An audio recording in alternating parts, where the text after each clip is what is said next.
Welcome to Knicksfandom. This is an independent New York Knicks fan-based podcast, which was created by fans for fans. The show is hosted by LA Blackwell, Danny, and Flau. They'll discuss the issues surrounding the Knicks, the NBA, and various other sports-related topics. Join us. It's going to be a heck of a ride. Don't settle for less. Even a genius asks his questions. Be grateful for blessings. Don't ever change. Keep your essence. Tupac, one of the best that ever did it.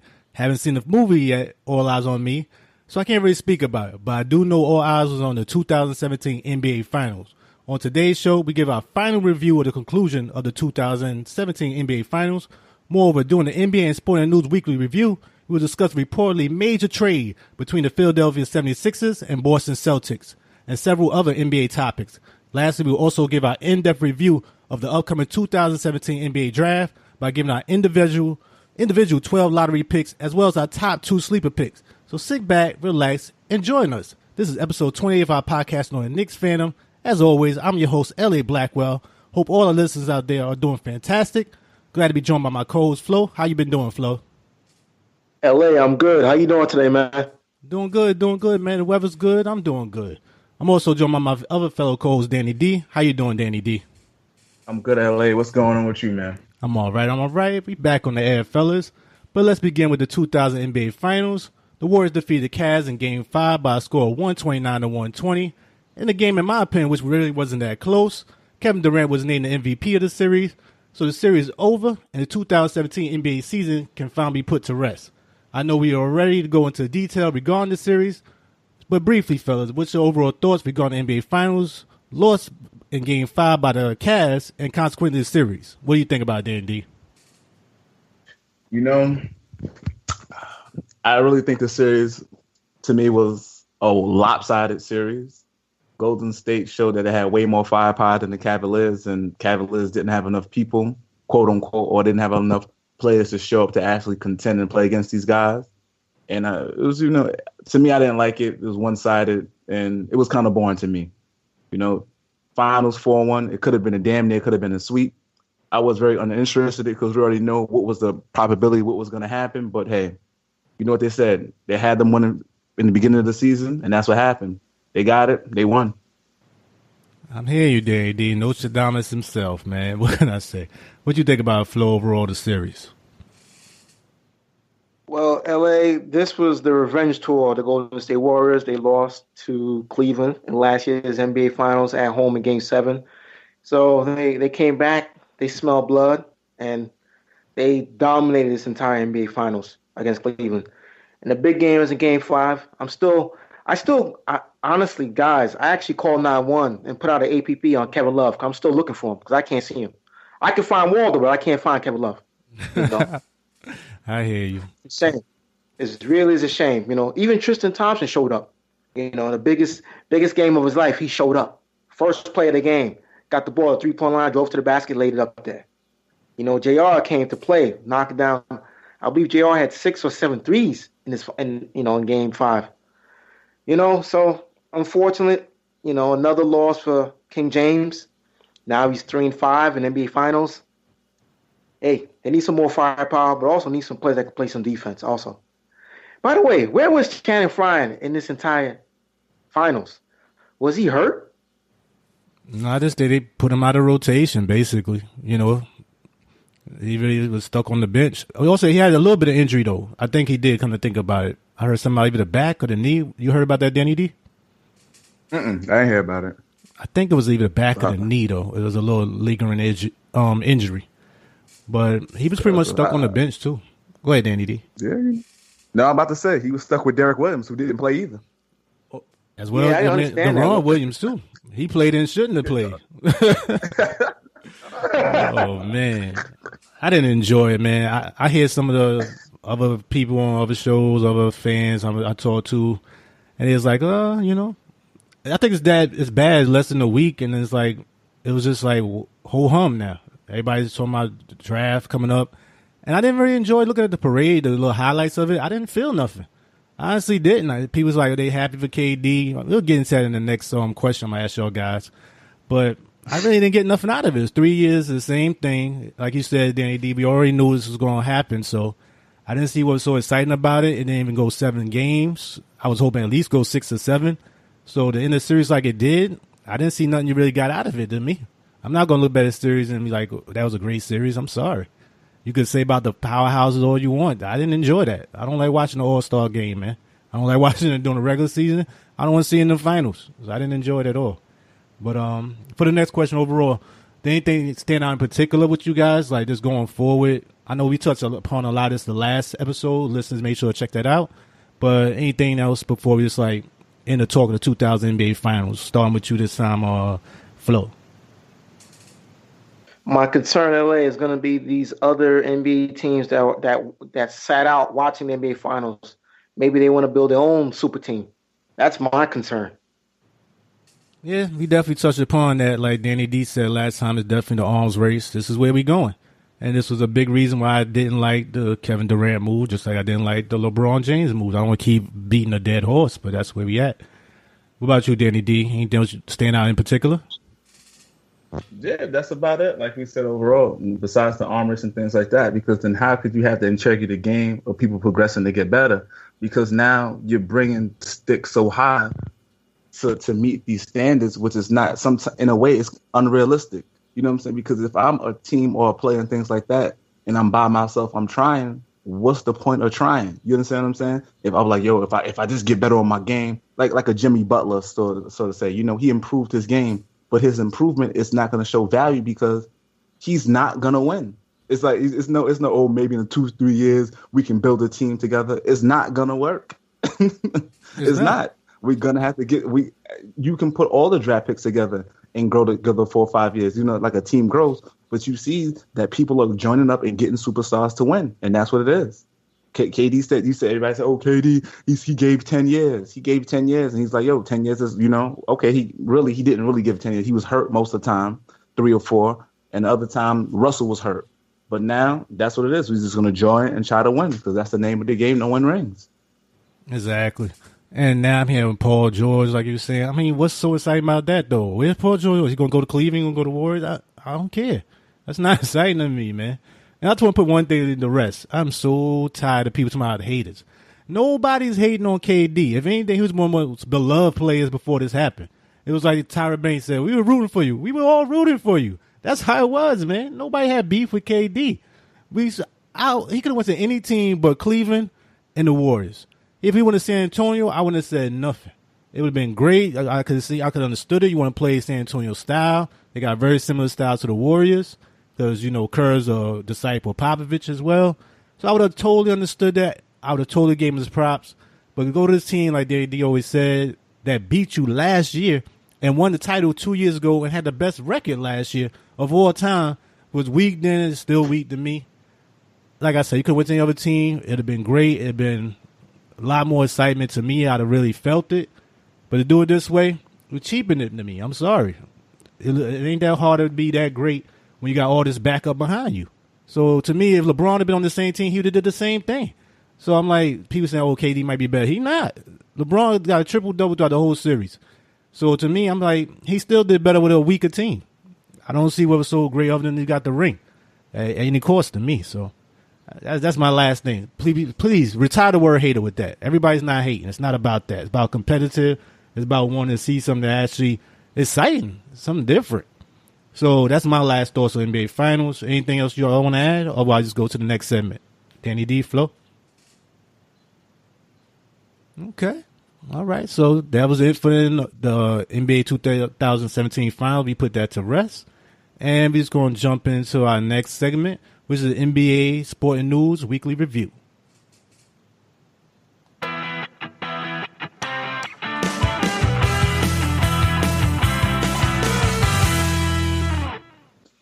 And as I stated at the top of the show, there's reportedly upcoming trade between the Philadelphia 76ers and Boston Celtics.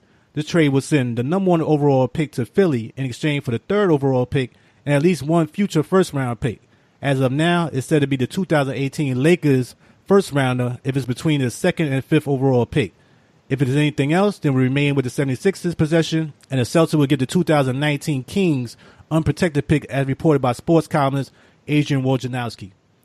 So starting off with this significant development, guys, Flo, you can go first. What you think about this trade? First and first, L.A. Allegedly, Danny Ainge wanted both picks. Allegedly. He didn't want one. He wanted both of them. He wanted the Sacramento Kings pick and also the Lakers pick, allegedly. So I'm trying to make sense of what is Danny Ainge trying to do. He's just stockpiling picks. Is he trying to make a move to go after Jimmy Butler or Carmelo Anthony or Kevin Love? I'm trying to make sense of this, For Philadelphia, all what the Colangels are doing, they're just copying off of Sam Hinkie. They don't have a plan at all. Sam Hinkie had a plan, and unfortunately, he was fired by 76ers.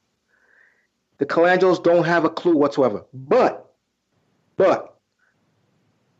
with Hinkie's plan, now you have three potential superstars. Three, not one, three.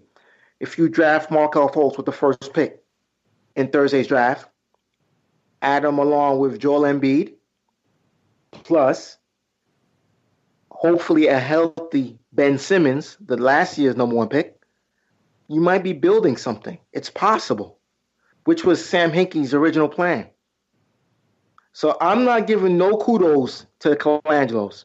All you're doing is just copying off of Sam Hinkie's plan at all. Okay. We'll go further into that. Thank you, Flo. What do you think about Danny D, this overall potential trade?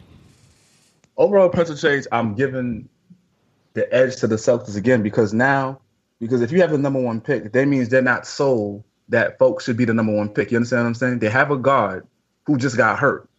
We don't know if he needs to have surgery and stuff like that or anything. We don't know how bad this injury to Isaiah Thomas is, but you're saying that you're going to get a guaranteed guard, and they're like, you know what? We don't even want this number one pick. We're not sold. So give us the number 3 pick, and we're going to get more draft picks on top of that. So now we're saying, now we don't have to give the number 1 overall pick his money because, he's going to get guaranteed number 1 money. We're going to get the number 3 pick, give him less money so we can go get some more people and draft some people. And also get a sign and trade to get another big player now because we're going to have the cap space. Because remember, Isaiah Thomas still got to get his money. And, he wants max money now. Exactly. So now with that, the Celtics have a lot of more room to move with now. With Philadelphia, the problem with Philadelphia is you're giving up your future picks in order to build just to get this kid. That's going to, they're going to pick him number 1, obviously. But the thing is, I was just looking at ESPN and I was reading the notes. Fultz only won 9 games last year, guys. He only won 9 games. That was it. They didn't even make the NCAA tournament. He won 9 games. They said if he goes number 1, he's going to be the first number 1 pick with the less wins in college basketball ever, with 9 wins. So now you get you bring in Ben Simmons, who didn't lead his team either to the NCAA tournament. They only won 16. So you take the 2 number 1 picks that you had behind, you have Fultz and Simmons, which I heard from ESPN, they got a combined win total of 28, with 28 wins. You understand what I'm saying? I don't know if they have the caliber, the stuff to win, to propel Philadelphia so they can make moves, but I can see what they're doing, but it's kind of like a stretch, but I would have kept my pick. This is me personally as a team because, I still have my draft picks. That's what I would have did, though.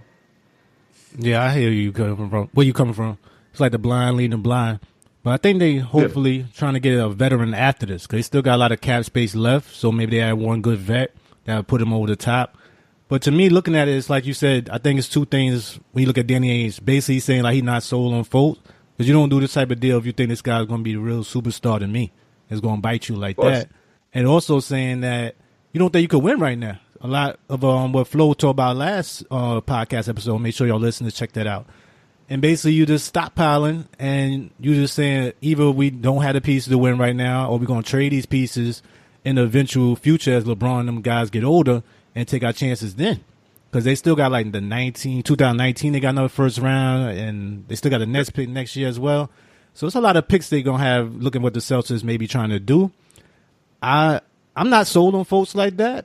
I mean, I think he's still going to be a top 1 or 2, 3 players in there. But I'm not looking at him like, I think he's going to be that groundbreaking player. I just don't see it yet. But I don't think they see it as well. But Philadelphia, I think you're taking a big chance to me because you really haven't done anything with this team yet to start giving up picks like that for this type of player. Mm-hmm. So to me, I don't even see why you would give it that potential player not knowing what this team hasn't won anything yet. They haven't really been together. So why take that chance now when you could still get a very good player at the other position at 3, depending on who falls. So it's a little shocking to me, especially like you said, we don't even know the health of Embiid or Simmons. So I wouldn't have done it. But what you think about Flo? Would you have done the deal? Because Danny D spoke about if he did it or not. What about you? Hell no, I would never do this trade. Not even Phil Jackson would do this. Phil Jackson wouldn't even do this trade. As much as I criticize Phil Jackson, he would not do this trade. No way in hell Phil Jackson would do this trade. It's a horrible job by the Colangelos. Horrible job. It's a bad trade. It really is. Once again, they got rid of Noel. You know that it was going. That doesn't make sense. The draft has 4, 5, 6 other guards already, and you're picking number 3 already. I can see if you were number 15, number 16, you're in the top 5. You're gonna get somebody regardless. Yeah. Thank you. Because I'm just saying, unless you think Fultz is truly the best player in this draft, I don't see why you do that. If you think he can't miss prospect, then that's the only reason. And they're gonna push you over the top. But otherwise, I don't understand it giving up that pick when you don't have to. But I don't know anything else we really want to add to that. Well, go ahead, Flo, if you want to. I want to add on to 2 things both of you guys mentioned. LA, you mentioned about Philadelphia. Keep in mind, because I believe you mentioned about veterans. Yes, they need veterans, but LA, they've been through this last year. They tried to get Manu Ginobili, and guess what? He re-signed with the Spurs. So I don't see Philadelphia really getting any veterans to play for that team right now. I really don't. And to add on, No, I just saying I don't either. I will wait a year after this, maybe when people believe it and see these guys can stay healthy and actually play together. Then you might get those veterans to come because these players nowadays they want a short thing, man. You see what David West did and chase that ring. They're not trying to come to these teams that it's like maybe potentially if things go right. That's it. They either want to win or get their money. That's it. No in between right now.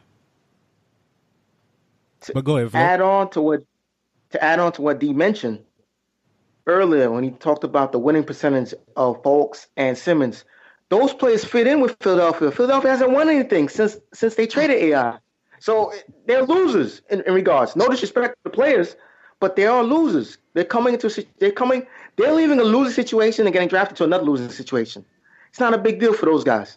They get a chance to try to create something and hopefully make fans forget about Allen Iverson, Andre Iguodala, et cetera, Larry Brown.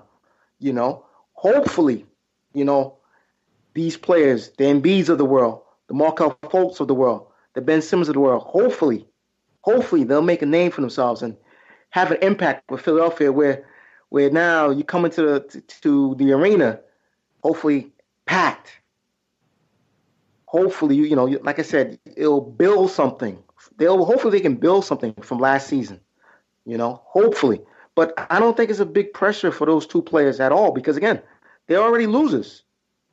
They really are. And the organization is an organization right now. So the only thing it can do, they can only go up. They can't get worse than what they are now. They really can't. I hear you. I like the talent. I'm not going to go against the talent. I'm a big Simmons fan. I'm a big Embiid fan. And I like Fultz because we will go over during the draft. He's definitely high in my projection. But you're just taking a chance everybody staying healthy in that 1 year and hoping that pick is not going to come back to bite you down the road, that you may need that pick to get that maybe a last piece to go over the top because you really need a stacked team in this NBA now to actually compete. That's just the way it is. But that's it for that fellas. But any other thoughts regarding the NBA or sports in general that you like start off with, Flo? In regards to the NBA? Yes, sir. The only thing off the top of my head, gentlemen, is 2 things. One, there was a report out there that Paul George said he's opting in for this season. He doesn't plan on going anywhere. He feels that the Pacers are real close with the Cavaliers. They can compete with the Cavaliers. He feels like they just need some more pieces. So I get the sense from him that he'll be back. He's not going anywhere. What is your take on that, gentlemen? I wish I had that sound clip of the $1 Million Man laughing. That's all about money, man. You know he lying out his behind. He don't believe this team is closer when they ain't think. I don't believe it. I know he don't believe it. He want to get that money, sign up, try to get the biggest deal he can get, because Larry Bird already saying that he going to give him the max. And I think if things don't work out in a year, he might be asked for sign and trade. That's the way I see it. What you think about Dan D? You remember, he got one more year to prove himself to make that third NBA team. Because remember, if he still makes the team, he's going to get that money. Because he got one more year to prove himself to try to make that All-NBA team. If he get it, he going to max out and get 210. Other that, get it, though. Yeah, you think he's going to get it this year? No. I think this was closest he's going to get it. Nope. They gave to Draymond, he ain't beating that. Because Draymond numbers even that great. So if you couldn't get this past Draymond, that team won. We're not even going to talk about that. Disgusting, because you should have got it this year. You'd have got the money. But we're not going to talk about that West Coast biasness on this show. I don't know how. I still want to know, guys, how they put Draymond over him. And his numbers, Draymond numbers, was way nowhere closest to Paul George. I would have gave it to if they gave it to Hayward, I'd have been like, okay, I understand. Draymond, come on, man. And you know what I'm saying? No hate against Draymond. It's just facts. He's not a better player than them, team-wise or individually. But back to the question, yeah, I can see what Paul is saying. You know, after I get the money, he's a hometown hero and things like that. He said, listen, I'm not going to be like KD and chase this ring. But if things mess up, he's going to leave, though. He's going to do a sign and trade. If they don't make, he's going to go. I concur, man. What you think about it, Flo? I don't think George is going to leave anytime soon. I think he'll stay there another year. I think he's delusional if he actually thinks they're close to competing with the Cavs. That's one thing for sure. He's definitely delusional. But they need some more pieces. They're going to have to re-sign Jeff Teague if it's possible. Maybe Teague wants out, but I'm hearing rumblings that he wants to stay because he's from Indianapolis. But there's going to be some offers out there. a.k.a. the New York Knicks. Maybe Phil Jackson might want to go after Jeff Teague. Other than that, right now, currently, this Pacers team is a 7th or 8th seed. Until they add some more players, they are a 7th or 8th seed, period. So if he wants to compete with the Cavs as a 7th seed, hey, good for him. But Pacers have a lot of work to do to build a team around Paul George. They have a lot of work to do. That's why I don't believe it. I really don't. I just think he's talking just to talk and just be honest with it. I think he wants his money. I think it sounds good.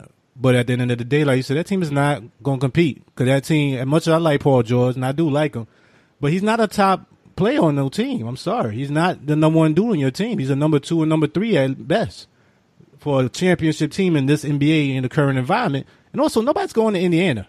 So I don't see anybody running to play with Paul George. A lot of people don't want to go to Indiana. No disrespect Indiana. But it's not the Miami. It's not L.A., So this is where a lot of these players are going. It's not California and all that. So I don't see why I want to run and play in Indiana. And a lot of people don't want to play with Paul George, that he's not LeBron. He's not KD. He's not that good. So I just don't get it. But what's your next thing you want to talk about, Flo? The next thing I wanted to talk about was actually another report I read somewhere where it's a possibility that the Mavericks are going to go after Jrue Holiday and backup shooting guard of the Knicks, his brother, Justin Holiday. I want to know, guys, what's your take on it? Everybody feels that Holiday is leaving New Orleans. They don't see him staying unless he really gets a crazy offer from New Orleans. They don't see him staying. A lot of people that's really close with him, they feel that he's going to leave. He doesn't have any confidence in this Pelicans team where they can make the playoffs with Boogie and with Davis. He just honestly feels in his heart that it's too much competition to deal with the Spurs, with the Clippers, and with the Warriors. So, guys, I want to know what's your take on this. Okay, thanks, Flo. What you think about it, Danny D? It depends, because even if he goes to Dallas, he'll still be on the West Coast, though. No, yeah, that's true. That is true. But Cuban is in love with this kid. Both of them, actually. Both Holiday brothers. But it's the same thing. But then I would leave on him because New Orleans, I don't know what they were trying to do. We have to see if it's going to work out. But he's a major part in that, because if he leaves, New Orleans is going to be in trouble, because they're not going to make the playoffs. With Dallas, they have a chance of making the playoffs. And then again, it's according to how much Mark is going to give up. If he's giving the money, they're both going to go. If he willing to spend. I'm still mad we didn't try to compete the year after they won. He broke the team up a year too early to me. I never understood that. He never let them defend their title. And this guy is making a ton of money, man. I never understood that. I thought that was wrong that year. He was a genius. You remember? He tried to outsmart. He's like, I'm outsmart myself. I don't know how. That was the dumbest thing I ever heard of. Especially with an Asian superstar. Dirk only had that next year. That was it. So that was your last year to really go for it. I thought you just broke up that team a year too early, to me.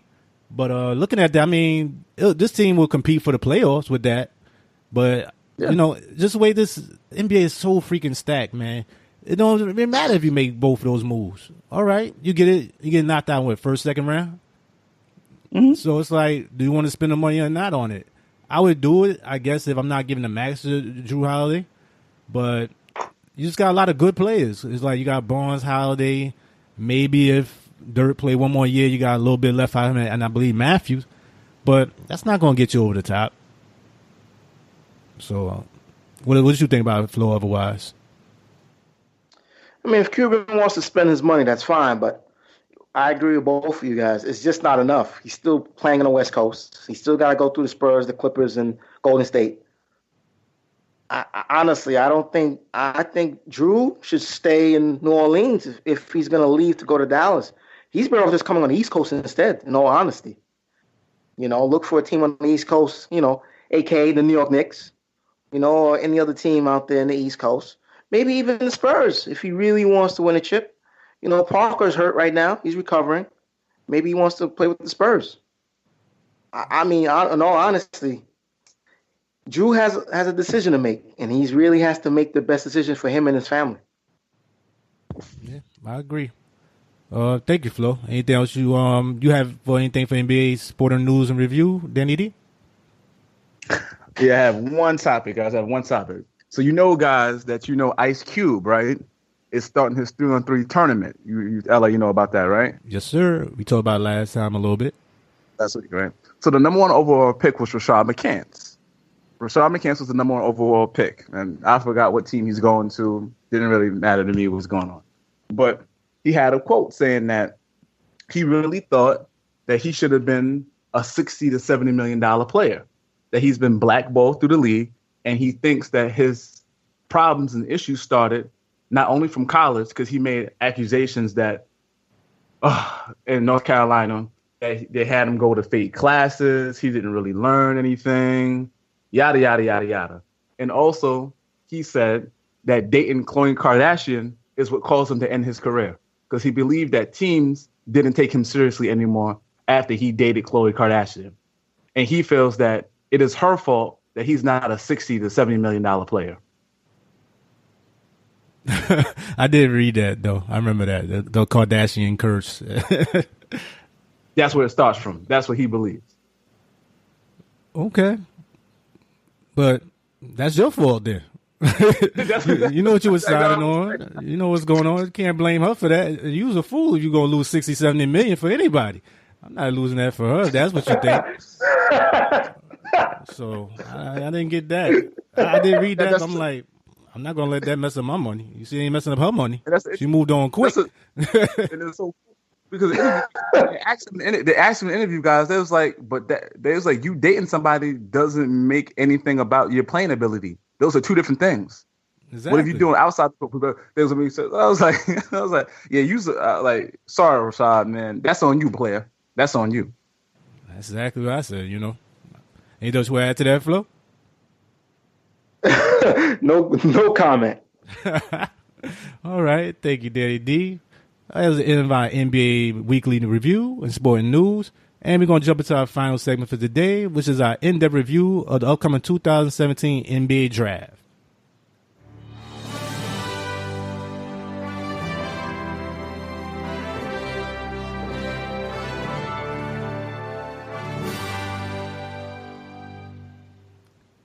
And our in-depth review for the NBA 2017 Draft. Remember, listeners, this is just our individual top 12 lottery picks as well as our top 2 sleeper picks. This is not a mock draft. This is about our picks, which we believe had the top potential talents coming to NBA and where they should be coming off the board, not so much rather in teams, but just in potential and overall ability. We all know that it's not just where you get drafted, but also more important, when, and like which team in that regards. So we also know desire, potential injury plays a part, and it's not carving granted. We just know this are initial assessments from what we've read and what we watched. So play along, listeners. You pick your 12, we pick our 12. We can debate a little bit, put it on Facebook, see what y'all think. And guys, we're going to start with our top 12 picks. And remember, please keep it brief due to time restrictions and the number of picks we have to cover overall. Let's enjoy ourselves, fellas, and let's just break it down. So for the 12 pick, starting with you, Danny D, who's your 12 pick off the board? We're going number 12. We're going number 1 or number 12 first. We're going to start 12, starting from the bottom, now we're here. And then we're going to move up to the number 1. Number 12, I'm going Luke Kennard from Duke, a sophomore. All right. Any particular reason? Now, Detroit needs a shooting guard, so I'm going with him. They need a guard. He's a shooting guard from Duke. Yeah, right. Can't create his own ability, but he has a mean, wicked 3-point. And they need that in Detroit to spread the floor. They need a shooter, a consistent shooter. All right. And make sure listeners check out our last podcast. We did a good review on that. Broke it down a little bit. Thank you, D. How about you, Flo? Who's your top 12? I'm going to go with point guard Donovan Mitchell from New York City, Louisville. Okay. Any particular reason? I think he's Avery Bradley 2.0. He's got a long wingspan. I know right now, currently, he's considered a 2 guard, but I think he can play the point if he gets the proper learning and proper teaching from Stan Van Gundy. Okay, that's cool. I saw him. I got him a little higher on my list, but I got you. And for me, I pick right now Zach Collins from Gonzaga. He's a big guy, I like his wingspan, 7'1", 7 feet as well. He's kind of a 2-role player, and he got a lot of little inside moves, a little outside. And I think he's going to be one of the players that now with the NBA has kind of changed. They don't really have that big center that's really clogging the lane as much, but he kind of fit into that criteria. So just looking at both skills-wise and seeing projection-wise, I see it like a poor man Ibaka, maybe a poor man Gasol. Kind of fits into that. So I'm taking a chance with him as the top 12. All right. And what's your top 11 starting with you, Flo, this time? I'm going to go with Justin Jackson, small forward from North Carolina. All right. What's your reason?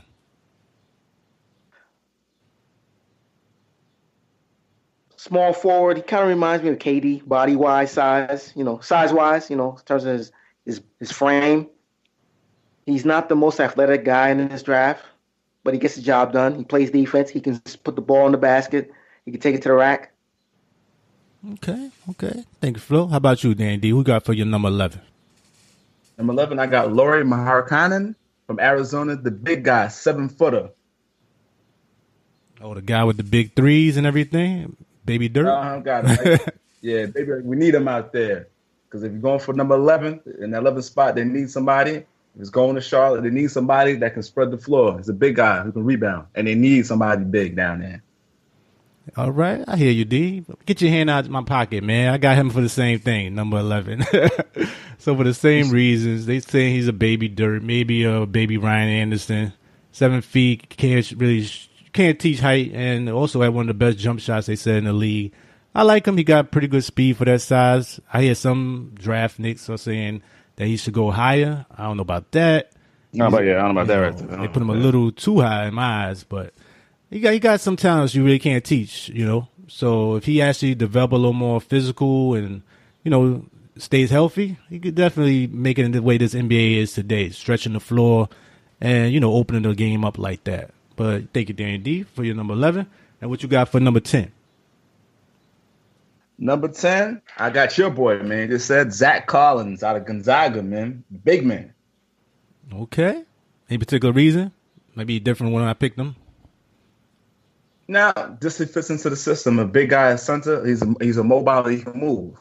He can rebound. He gets gritty, man. I thought he was soft until I saw him in the NCAA tournament. He got down and busy. I really thought he was soft, but he can play. Yeah, I agree with that. All right, thank you. How about you, Flo? Who's your number 10? I agree with Danny D. Great minds think alike. Zach Collins, center, Gonzaga. Okay. Any other reason we didn't name? Very athletic for a big guy. I'm very impressed with that. And he's a good defender.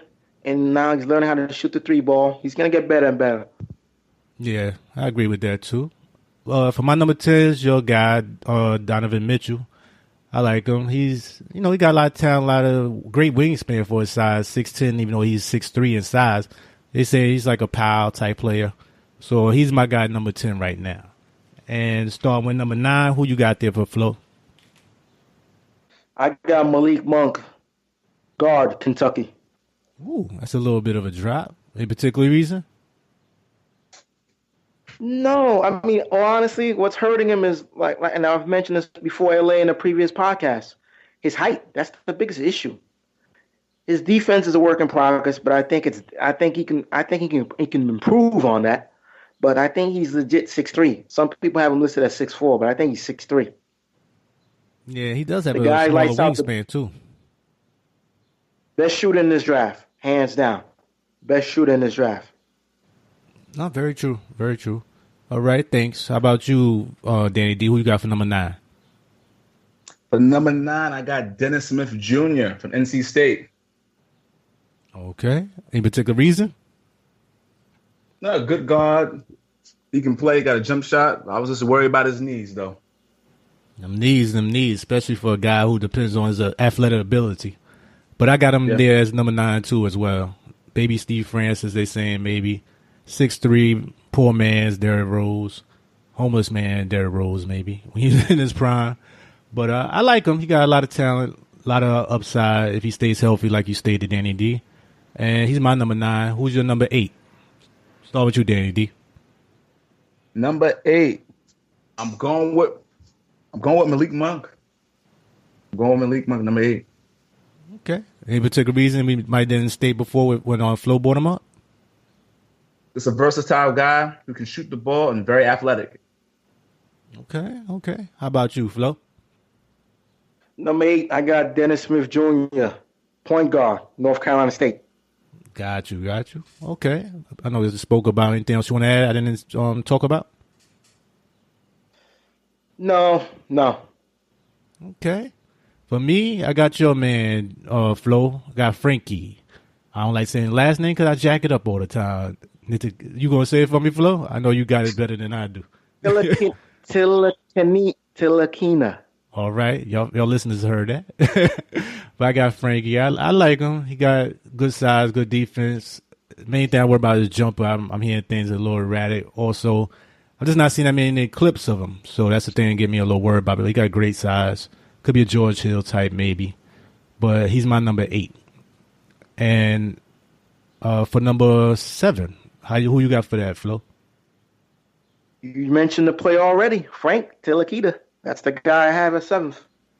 Okay. Anything else you want to add? I know you're a big fan of his.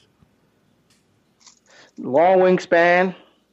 He's 6'5", but his wingspan is around 7 feet.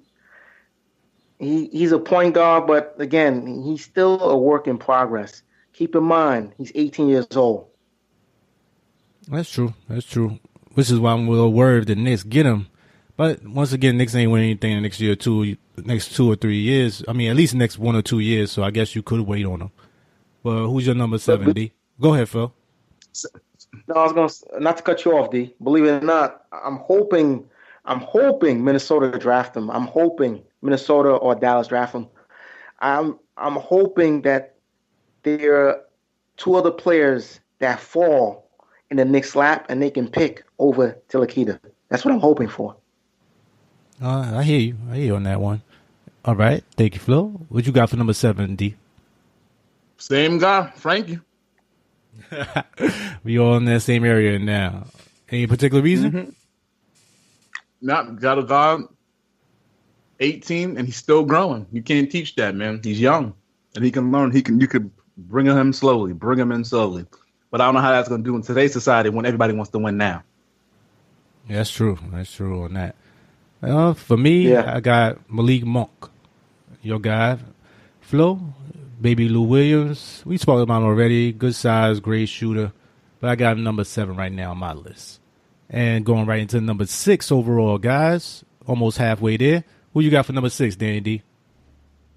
I got your boy, man, Jonathan Isaac, out of Florida State. That's some hypocrisy, man. That's blasphemy. What's up? Why you got at number 6? Hey, man. 6'11", 7'1", wingspan, can rebound, can dribble. Man, you can't miss that, man. Can't miss that. He could be going higher, but they got some great talent up there, though. Oh, we're going to have a debate down the road with that one, guys. I hope y'all are writing this down, listeners. All right, but thank you, D. Who you got for number 6, Flo? I got your boy, Josh Jackson, small forward from Kansas. Great minds think alike. Why you got him at that number 6, Flo? Or honestly, everybody's comparing him to Kobe. I think the defense is there. The biggest issue I have with him, he's got some character issues, some incidents that occurred, on the campus. Other than that, great talent. He's going to get better and better. He is a potential superstar in this league if he continues to work on that jump shot. Yeah, I agree with that. I got him in the same spot, like I said. Great for athleticism. He's an energetic guy. But off the court stuff gets to me too. He could be like Rasheed Wallace like that and still, do his best even though he had those issues. But that got me a little worried. I don't know about the Kobe. I didn't hear that one. That's a little too much to me. Maybe Iguodala or Gordon. But I don't know about Kobe stuff. But, But he got great talent, good size as well. He's 6'8", and he got like a 6'10" wingspan. So in this NBA, when you need these interchangeable parts, it's great to have players like that. Main thing, he got to go to the right team, right environment. That's the main thing. He got to mature. That's the thing, too. So, we'll see as time goes by, see which way it goes. And who you got for number 5, fellas? Starting with you, Flo. L.A., I got my boy and your boy, Jonathan Isaacs, Florida State. Y'all hating on my boy, man. Y'all dropping him a little too far, man. What's up? All right, what's your reason, Flo? Like D mentioned, nice wingspan, 7'1", great size. I think if he comes into the league right now, he'll probably be playing the 3 position. And hopefully he can put on some more size and he'll be a future all-star power forward in this league eventually. It's just going to take some time to develop. Yeah, I concur. Thank you, Flo. What you about to do, Dan-D? Who you got for number 5? Number 5, I got Jason Tatum out of Duke. Oh, one of the most finished products there, I'm hearing. What's your main reason? Big guy, man, 6'8", can create his own shot. He can shoot the 3, and he can drive. That's true. I like him, too. Not as much as some other people been saying, but I'm hearing like Baby Mellow type. I don't know yet. But for my number 5, go ahead, D. No, I said he can ball. Yeah, he can though. He got a great size too, like NBA body almost. But for me, I got Fox. I got him right there. Potential John Wall type, maybe Ember Payton type, Alfred Payton. And speed, you can't really teach that. Got great speed, great ability to get to the rim. Only thing is, jump shot is not the greatest at times. That's the one thing I worry about. Also, he's kind of small, not for a point guard, but he's not the biggest guy. He's only like 6'3", but he got a pretty good wingspan, 6'7", from what I've read. But I like him. If he develops to what you think, I think he's a very good spot for him too. So that's my number 5. LA. Go ahead, Flo. What an insult. You disrespected De'Aaron Fox, man. You called him small. Look at that, man. Come on, man. Give the kid some credit, man. He's pretty good, man. Hey, my top 5, man. I'm not. I ain't got him in the basement, but y'all putting him over Isaac and all that. I don't know about that, man. I don't know about that one. Man, he's legit 6'4". Yes, I know he needs to put on a little bit more size. I believe he's 171 pounds. But what about that jump shot? That jump shot ain't the greatest, man. I've seen that sometime. Man, it was there at the NCAA tournament against your boy, Lonzo Ball. It was there. Hey, you're going to see what I put Lonzo Ball in a minute, man. But, we're going to get to that. And who's your number 4? This time starting with Danny D. Number 4, I'm going with De'Aaron Fox, man. Point guard. Getting busy. Okay. Any other reason I might not name earlier? No. And he likes to compete, man. He's a competitor. I like that. Okay, that's very true. That's one thing, the intangibles. You can't measure the heart, on competitiveness right now. Thank you, D. How about you, Flo? Who you got for number 4? My man, small forward from Duke, Jason Tatum. Okay. Any particular reason we didn't talk about earlier? The only thing that's a major weakness of his game, he's got to develop that 3-point shot. It's not as consistent as it should be. So he's going to have to work on that. Yeah, that's true. That's true. He's not the greatest from that part. But like I said, he got good size. He need to gain a little weight, though, from what I've seen, though. He's not the biggest, but, like, his frame, you could tell he could get bigger over time. But if he get a little more size, he could definitely be maybe that baby Paul Pierce type, maybe baby Melo. I don't know. I like him. I got him at the same spot. Great scoring for his size and everything. For overall, I think his average like 16 points a game. And he good rebounds too, which is good for his size, like 7 rebounds a game. But like I said, this got to develop more from the outside, especially at the top of the key. And, just see as time go by. These guys are young. That's what everybody got. We just doing our best guessing for what we see. So right now, that's where I got him at. And then we go right into the top 3. And this time with you, Flo. Who you got for top 3? Beep, beep. De'Aaron Fox from Kentucky, point guard. John Wall 2.0, legit point guard in this draft, guys. A legit point guard. Has no problem passing the ball, and he can take over a game whenever he feels like it. A legit point guard. Something the Knicks don't have. A legit point guard. Hey, Derrick Rose would say otherwise, man. What are you talking about?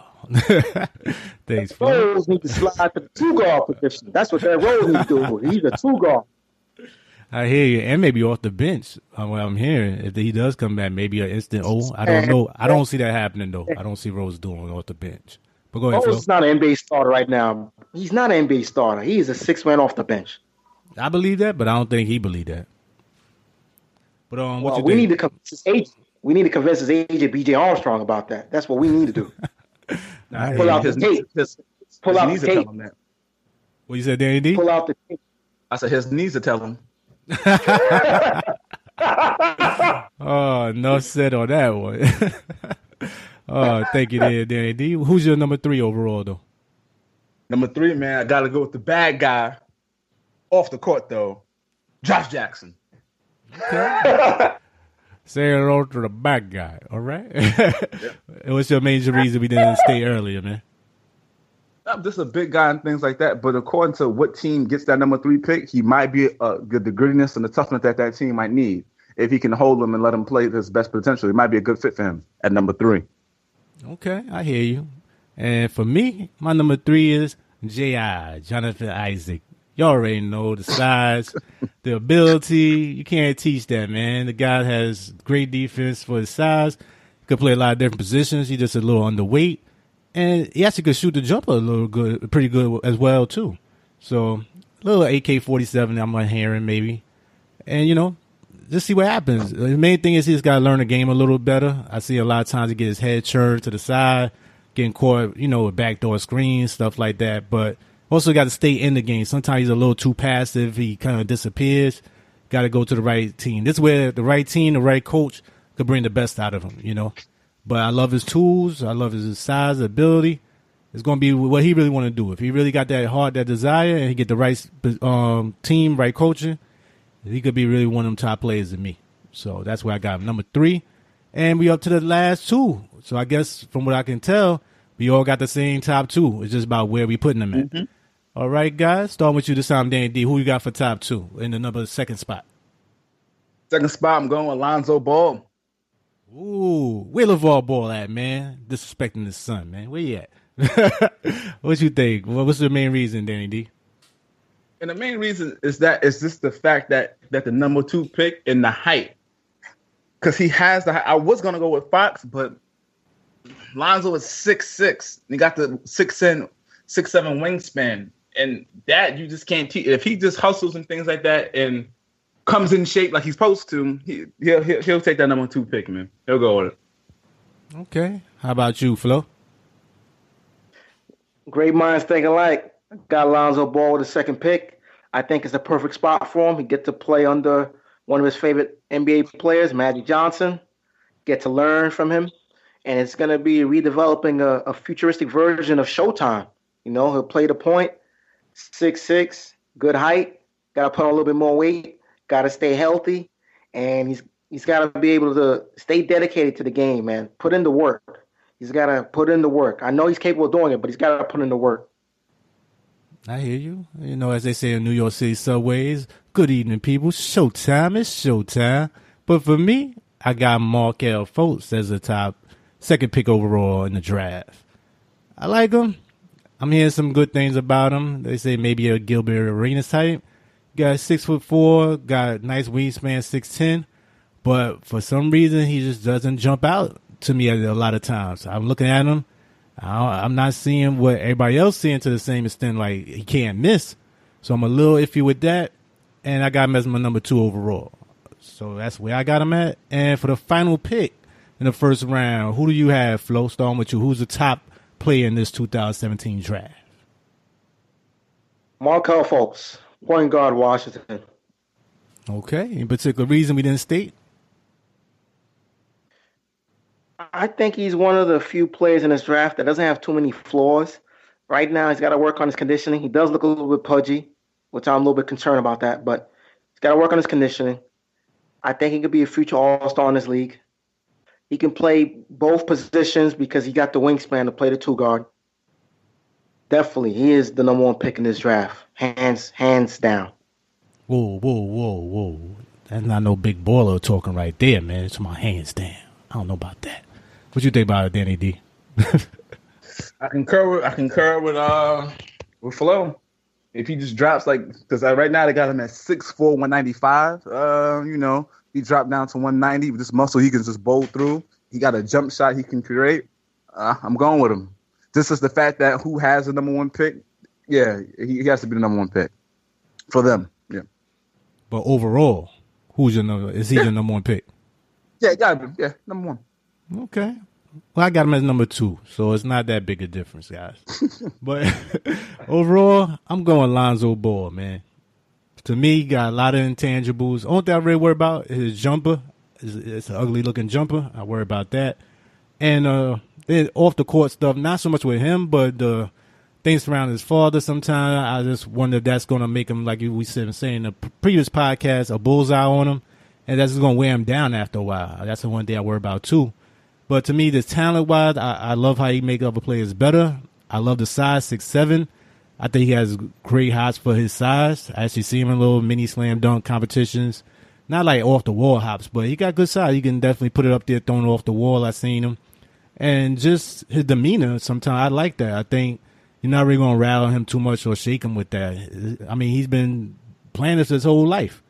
And to me, he actually has won a little bit, unlike Fultz, which you really haven't seen him win anything. So, and just overall, just like a side, I think he's going to grow. I think he's going to get better defensive-wise.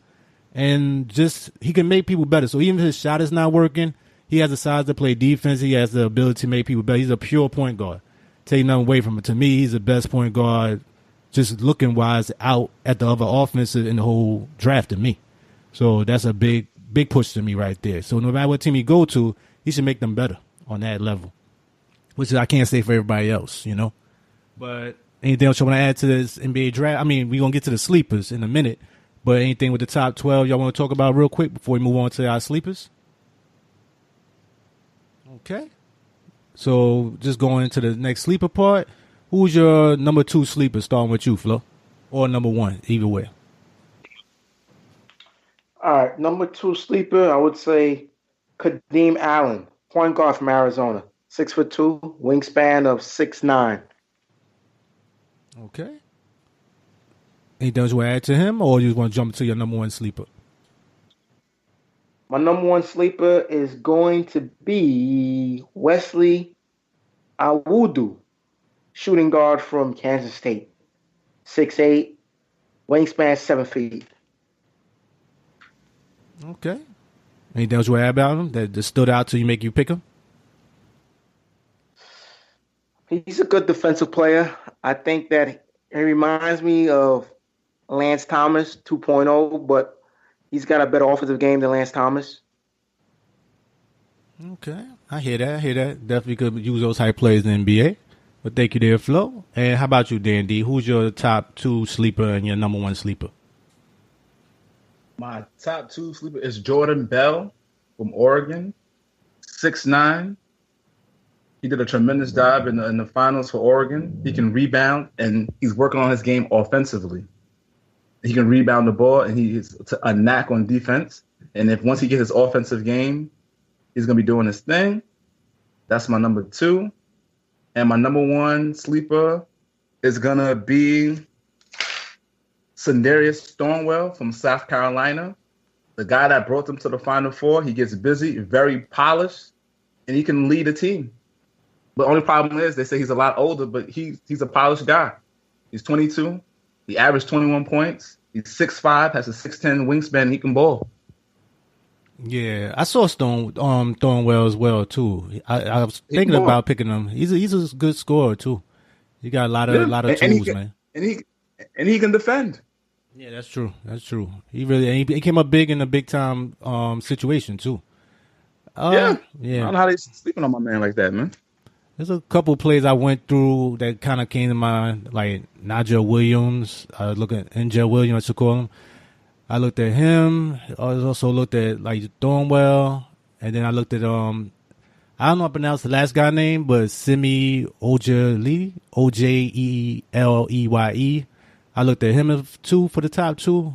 So SMU, he's a good player as well, kind of underrated. But at the end of the day, I went with, for my number 2 overall guy was TJ Leaf out of UCLA. Good size. He averaged like 16 points, 8 boards. Very skilled forward. He just got to get stronger. But, he has a lot of different abilities, which I saw him do, and then kind of on a big stage.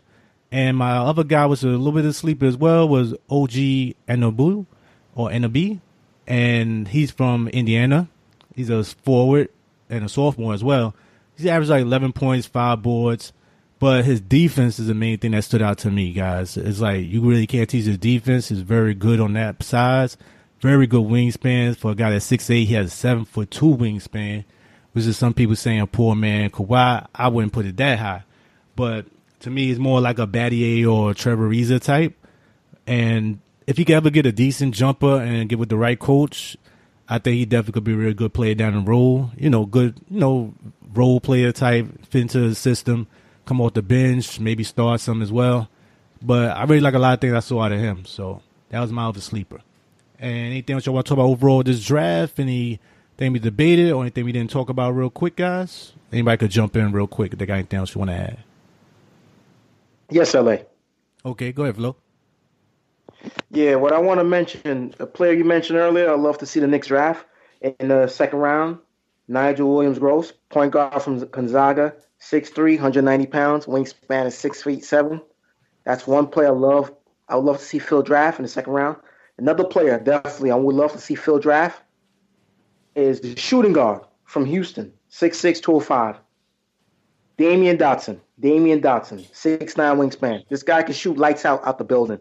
To me, he might be the second best shooter in this draft after Malik Monk. So those are 2 players I'd love to see Phil Jackson draft in the second round. A point guard, Nigel Williams-Gross, Gonzaga, and the shooting guard, Damian Dotson from Houston, shooting guard, 6'6". Yeah, I know Dotson a little bit too as well. He's a good shooter too. Those are definitely 2 good picks too. Thank you, Flo. Hey, don't you add Danny? I also got one more. Go ahead, Flo. I'm sorry, I forgot to mention there's one more player. A teammate of Jonathan Isaac, small forward, Florida State. Devin Robinson, 6'8", got a 7'1" wingspan. That's another player I'm looking at, hopefully, for the Knicks, if it's possible. Yeah, I know that guy. Sorry too. about that. Oh, no problem. I know Danny D knows about it. He's been talking about him a while, too. Anything to add with that, Danny D? Yeah, that's the whole Florida State crew, man. They got to get one of those guys. That'd be good, man. Him or Dwayne Bacon Jr. One of them. They can play. They just don't. They can offensively. They're good. They're just horribly defense. Some boys don't play no defense at all, though. At all. Yeah, I like Bacon a lot. But that's all they got to do. If they play some defense, that'd be good. Hope Phil can get one of them. Yeah, we'll see. There's always going to be some guys that's going to drop down that you may not know about, especially international-wise. So, we'll go over it after the draft, and we'll be able to see more clips, more broken down detail of each player. But that's pretty much it for our NBA Draft 2017 review.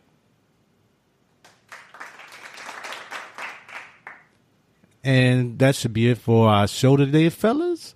Anything else you want to add closing remarks wise? Starting with you, Danny D. I want to thank everybody, the fans and listeners, and keep on listening and subscribe. And I thank you guys for being on the show. Appreciate it, guys. Definitely. Much appreciated, Danny D. How about you, Flo? Anything else you want to add for closing remarks? Yeah, two things. One, I want to thank all the listeners. Please subscribe, tell a friend. I also want to thank you guys for allowing me part of this great show. Last but not least, I wouldn't be surprised we see some NBA trades go down on draft day. For all the listeners there, and for us, we got to definitely take a look at that. There's a possibility you could see some trades. Maybe the Nets probably pull a trigger on a trade. It's possible. And some other teams out there. Yeah, I definitely concur with that, Flo. It's always some secret little things they negotiating right now, and then it's never. Sometimes you have a big trades like they did with Penny Hardaway back in the day with Chris Webber. So I don't know if we had those type of players in this draft, but you never be surprised what these teams will do, especially when that clock is on. But we'll definitely have a recap of that on our next show, and any major trades that may occur, we'll definitely talk about that. And we may have a few significant surprises in store for y'all as well. So make sure you stay tuned. As always, thanks again, Flo and Danny. Your efforts and commitment is much appreciated. Big thank you to our dedicated listeners. Please continue to subscribe, share, leave a positive review on iTunes. Make it a good one. See ya.